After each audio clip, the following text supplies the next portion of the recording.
Bonjour et bienvenue. Aujourd'hui, on va décortiquer une méthode pour transformer notre collaboration avec l'intelligence artificielle. L'idée, c'est de passer de la frustration, de la lutte de tous les jours à une véritable maîtrise. On va voir comment devenir non plus de simples utilisateurs, mais de vrais chefs d'orchestre de l'IA. On commence avec cette phrase. Est-ce qu'elle vous parle ? Elle vient de quelqu'un qui est en plein milieu d'un projet complexe, et franchement, elle résume parfaitement le piège dans lequel on tombe presque tous. On se lance, super motivé, et on finit complètement noyé dans un dialogue qui n'en finit plus avec notre IA. C'est ce problème-là, ce problème fondamental, qu'on va décortiquer et résoudre ensemble. C'est un scénario qu'on connaît par cœur, pas vrai? Au début, tout roule. Et puis, la conversation s'allonge, des dizaines, des centaines de messages. Et tout à coup, paf, l'IA semble frappée d'amnésie. Elle oublie le nom d'une colonne, l'objectif principal du projet, ou même une super formule qu'elle a écrite 1 heure avant. Résultat, on passe notre temps à lui répéter les choses, à corriger, et toute notre efficacité s'écroule. Mais ce qui est super intéressant, c'est que cette amnésie, en fait, ce n'est pas un bug, ce n'est pas un défaut de la machine, non, c'est une limite de conception. C'est un ennemi invisible, mais un ennemi totalement prévisible. Et une fois qu'on a compris comment il fonctionne, on peut le déjouer.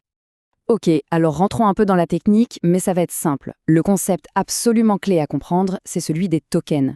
Une IA, ça ne pense pas avec des mots comme nous, ça pense avec des tokens, qui sont en gros des morceaux de mots, des unités d'information.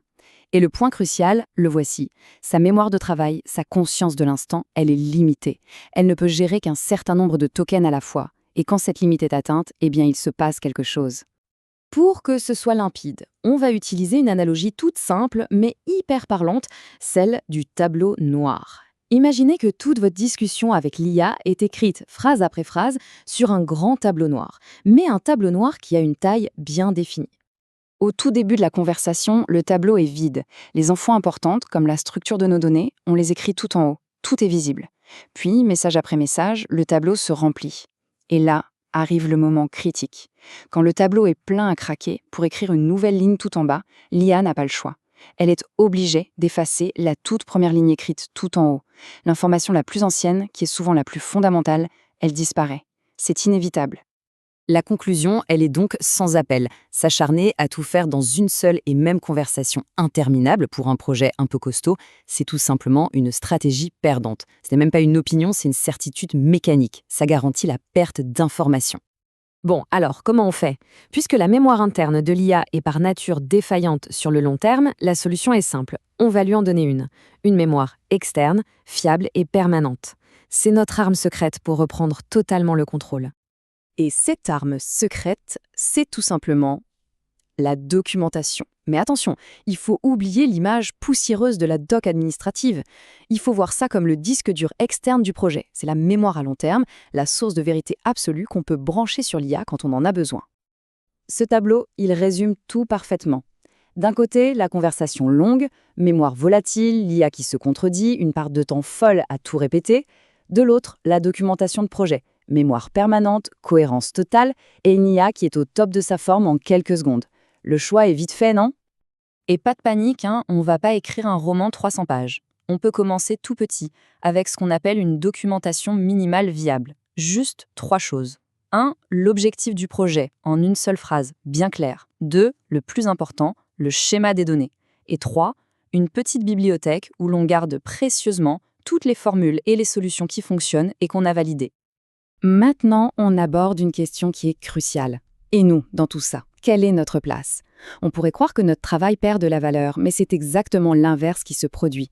Notre rôle ne disparaît pas, il monte en gamme. On passe d'exécutant à stratège. L'analogie du maçon contre l'architecte, elle est juste parfaite pour ça. Avant, on était un peu le maçon. On posait les briques une par une, on se concentrait sur la syntaxe de chaque petite formule. Maintenant, on devient l'architecte. On dessine le plan global, on fournit des fondations solides, c'est-à-dire la documentation, et notre job principal, c'est de superviser la qualité du travail réalisé par l'IA. Parce que c'est là, précisément là, que se trouve notre nouvelle valeur ajoutée. C'est le jugement critique. Une IA peut générer un code parfait techniquement, mais qui n'a absolument aucun sens pour le métier. Seul un humain peut se poser les bonnes questions. Est-ce que ce résultat est logique? Est-ce que cette approche est vraiment pertinente? Et avec cette nouvelle vision, même un geste aussi simple que le copier-coller change complètement de signification. Ce n'est plus un geste anodin. C'est un acte de déploiement. C'est le moment où l'humain, le chef de projet, regarde la solution et dit « Ok, ça, je valide. Et j'assume la responsabilité de l'intégrer. » C'est une action avec une valeur énorme. Bon, la théorie est claire. Maintenant, il faut passer à la pratique. Comment on met en place ce nouveau workflow au quotidien? C'est ce qu'on va voir tout de suite dans cette dernière partie, le cycle du maître. Alors, voilà ce cycle vertueux en 5 étapes très simples. 1. On planifie une tâche précise. 2. On contextualise. On ouvre une nouvelle conversation et on lui donne notre documentation. 3. On exécute. On bosse avec l'IA. 4. On valide. On teste sa solution pour de vrai.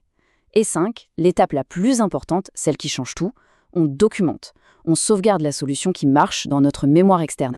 L'effet de ce cycle est radical. Un projet qui ressemblait à une montagne infranchissable se transforme soudain en une série de petites missions, bien ciblées, maîtrisées et super efficaces. Le chaos est remplacé par un processus clair, structuré et sous contrôle.